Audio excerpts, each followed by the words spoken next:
પ્રકાશભાઈને ઘણા વર્ષો પહેલા હું મળેલો, એમણે કામ સરસ સ્ટાર્ટ કરી દીધું, પણ લોકો આરાધનામાં કામ ચાલુ કરે છે તો એમાં શું થતું રહી છે, કોઈના કોઈ કન્ફ્યુઝનમાં હોય છે દરેક વ્યક્તિ કે મારાથી થશે નહીં થાય, બીજી તકલીફ આવશે, ત્રીજી તકલીફ આવશે, હજાર જાતનું વિચારતા હોય છે.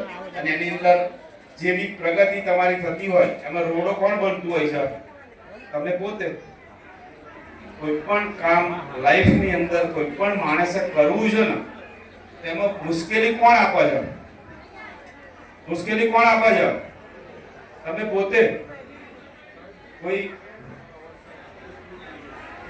કોઈ પણ વ્યક્તિ કોઈ દિવસ એવું સમજે કે મારી પ્રગતિ નથી થઈ રહ્યું, એની અંદર મારી ફેમિલી જવાબદાર છે, મારી જોડે વ્હીકલ નથી એ જવાબદાર છે, કઈ પણ વસ્તુ કહેતા હોય તો એ સૌથી મોટી ભૂલ તમારી છે. કોઈ પણ વ્યક્તિની પ્રગતિ ના થાય તો એના માટે એ પોતે જવાબદાર છે. એ પ્રકાશનો વિડીયો હમણાં તમે જોયો, કદાચ એમના લગ્નના ફોટા ઉપર ફરીથી વિડીયો મંગાવીને જોઈ લેજો, કેટલી પબ્લિક હતી અને એમણે શું કપડાં પહેર્યા હતા.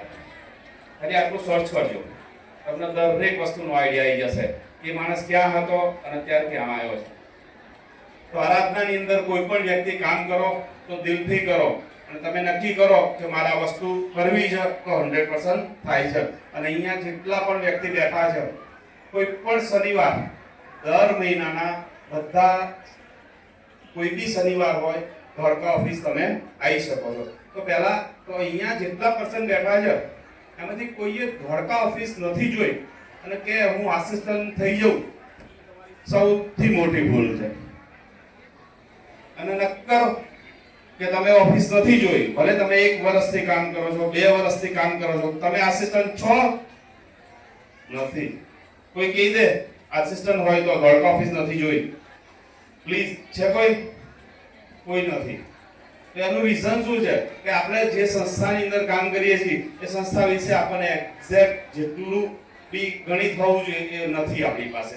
એ સૌથી મોટી મુશ્કેલી તમારી છે કે તમે ધોળકા ઓફિસ આવતા નથી. તો પ્લીઝ દરેક વ્યક્તિ દર મહિનાનો શનિવાર 11 થી 1 મીટિંગ હોય છે તો પ્લીઝ આવવાનું રાખો. એક વખત એક શનિવાર બી આવશો તો સાહેબ બીજા અઠવાડિયાની અંદર અહીંયા જેટલા બેઠા છે એમને પોતાને પૂછી લેજો કે ધોળકા ઓફિસ જઈને આવ્યા પછી 20,000 થઈ ગયું? થઈ ગયું? કેમ થઈ ગયો? પછી સેકન્ડ શનિવાર આયા કે મેક્સિમમ 4 શનિવાર આયા, એમાંથી કોણ એવું છે જે બ્રાન્ચ મેનેજર નથી થયું? છે કોઈ એવું કે 4 શનિવાર ધોળકા આવ્યા હોય બ્રાન્ચ મેનેજર નથી થયા? એવું કોઈ નથી. તો પ્લીઝ દરેક વ્યક્તિ પોતાની ટીમની અંદર જે બી જાણકારી આપવાની છે મંડળી વિશે આપશો તો કોઈ દિવસ કોઈ મુશ્કેલી રહેશે નહીં. મંડળીની અંદર જે પણ વ્યક્તિ કામ કરે છે અહીંયા હજુ નાણાકીય વ્યવહારને લઈને મુશ્કેલી વિચારતા હોઈએ તો જે બી તમે પબ્લિકના પૈસા લો છો, કોઈ પણ વ્યક્તિનું ખાતું તમે ખોલો છો તો 500 રૂપિયાનું ખાતું ખોલ્યું, 12 મહિના હપ્તા ભર્યા, કેટલા પૈસા થયા? લોન કેટલી આપો છો? સાહેબ મંડળી તમને શોધશે, તમારે કોઈ શોધવાના નથી. એક સંસ્થા આરાધના એક જ એવી છે કે જમા રકમ કરતા માર્કેટમાં વધારે પૈસા આપે. કોઈ એક સંસ્થા બતાવી દો કે જમા રકમ કરતા વધારે પૈસા આપતી હોય.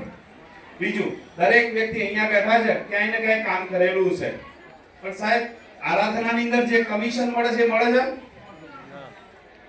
આરાધનાની અંદર કમિશન શું છે? પહેલો હપ્તો 100% મળે છે ક્યાંય સાહેબ? એવી કોઈ સંસ્થા નથી પહેલો હપ્તો 100% કમિશન આપતી હોય, છતાં બી પાર્ટીના પૈસા તો એના ખાતામાં જમા જ છે. તો આટલું સરસ કમિશન મળતું હોય તો આરાધના કામ કરવું જોઈએ કે નહીં? સાહેબ 1 કલાક આપો તો મહિનામાં 20,000 થઈ જાય છે, તમને 20,000 મળે છે, દર મહિને 5100 મળે છે. તો જેણે બી હજી પણ 20,000 નથી પૂરું કર્યું તો પ્લીઝ આજે નક્કી કરો કે મારું 20,000 પૂરું થઈ જાય તો 100% થાય છે. પણ કરીશું, ચિંતા ના કરશો, અમે કરીશું. ચિંતા મહારાણી તમારે કરવાની છે. તો પ્લીઝ પોતાનું 20,000 કલેક્શન પૂરું કરો. તમે દર મહિને 5100 આવક લો છો, 20,000 પછી એ કોઈને શેર કરો કે ભાઈ હું દર મહિને 5100 લઉં છું. અત્યારે હાલ બી તમારી નજીકમાં કોઈ પણ પર્સનને પૂછી લેજો, 5-7 હજાર માં લોકો નોકરી કરે છે કેમ? 5-7 હજાર માં લોકો નોકરી કરે. આરાધનાની ખાલી એક દિવસ આપવાનો છે. કેટલો ટાઈમ? એક દિવસ. તોય તમને મહિને 5100 મળે છે કેમ? જે લોકોનું 20000 હશે, જે લોકોના એડવાઇઝરનું 20000 છે, એ લોકોને આટલા પૈસા મળે છે. 5 કરતા વધારે ખાલી એડવાઇઝર મૂકો. કેટલા? 5 કરતા વધારે લાખ પ્લસ કલેક્શન કરો. મંડળી 25000 રૂપિયા આવે છે તમારા ઘરે ઓફિસ કરવાના. તો તમને એવું નહીં લાગતું કે મારા બ્રાન્ચ મેનેજર બનવું જોઈએ? લાગે છે કેમ? બનવું છે? તો અહીંયા જેટલા પણ પર્સન બેઠા છે, આજે આપણે પૂછી લઈએ. જેટલા પણ બ્રાન્ચ મેનેજર નથી, મેક્સિમમ તો બ્રાન્ચ મેનેજર જ છે, છતાં બી પૂછીએ આપણે કે તમે નક્કી કરો કે ભાઈ મારું 20000 કલેક્શન બી પૂરું થશે અને આજે ફેબ્રુઆરી છે તો હું માર્ચ મહિના કે એપ્રિલ મહિનામાં બ્રાન્ચ મેનેજર બનીશ. કેટલા લોકોની તૈયારી છે કે મારે નેક્સ્ટ બ્રાન્ચ મેનેજર મારે બનવું છે? પ્લીઝ. શું વાત છે? આ બાજુ આંગળીઓ કરવી ના કરવી એ સાઈડની વસ્તુ છે. વિચારું તો ખરું કે હું મારા તાની કીટ લઉં, ચલો કામ કરું. કામ ચાલુ કર્યું તો 20 થયું. એડવાઇઝર મૂક્યા તો બ્રાન્ચ મેનેજર બી બન્યા અને મહિને 25000 રૂપિયા. સાહેબ અહીંયા જેટલા પર્સન આયા છે ને, એમણે કોઈ જોબ કરતા હોય ને એમને પૂછી લેજો કેટલી મહેનત કરો છો ત્યાં 25000 પગાર આવે છે. તો આરાધનાની અંદર આખા મહિનાની અંદર એક જ દિવસ બેસશો, કલેક્શન લઈ લો, મંડળીના માણસને જમા કરાવી દો, તોય તમે 25000 કમાઈ શકો છો. તો કરવી જોઈએ કે નહીં આરાધનાની બ્રાન્ચ? કેમ કે તમે કીટ લો છો ને ત્યારે માર્કેટની અંદર જાઓ છો, કોઈ મિત્રની જોડે ખાતું લેવા જાઓ છો, એજન્ટ બનાવવા જાઓ છો, પછી તમે શું એને સમજાવો છો? 5 મિત્ર બહુ ક્લોઝ હોય આપણા, એને તમે એવું કહો છો જો મારે 20000 થઈ ગયું અને હવે 5 એજન્ટ થઈ જાય ને એટલે હું બ્રાન્ચ મેનેજર બની જઈશ. પછી એ તમને શું કહે છે? તારું મોઢું છે બ્રાન્ચ મેનેજર બનવાનું, આવું કહે છે કે નહીં? એક 5 તો એવા ક્લોઝ હોય આપણને કે, તો તમને નહીં લાગતું તમારું કાર્ડ આજે બનાવી અને એને વોટ્સઅપ કરવું જોઈએ? તૈયારી છે તમારી? તો પ્લીઝ 5 એજન્ટ થવા હશે ત્યારે થશે. તૈયારી કરીશું તો 100% થશે. તો ફેબ્રુઆરી છે, માર્ચ છે, એપ્રિલ મે નું કાર્ડ બનાવી દો અત્યારે હાલ અને વોટ્સઅપ કરવાનું ચાલુ કરો કે ભાઈ હું આ મહિનાની અંદર બ્રાન્ચ મેનેજર થઈ રહ્યો છું. કોઈ પણ વસ્તુ નક્કી કરશો તો 100% થશે, પણ જ્યાં સુધી આપણે કોઈ વસ્તુ નક્કી જ નહીં કરીએ તો થશે?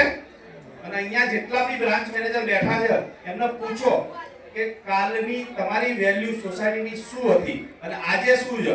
ફરક પડે છે કઈ બ્રાન્ચ મેનેજર બન્યા પછી?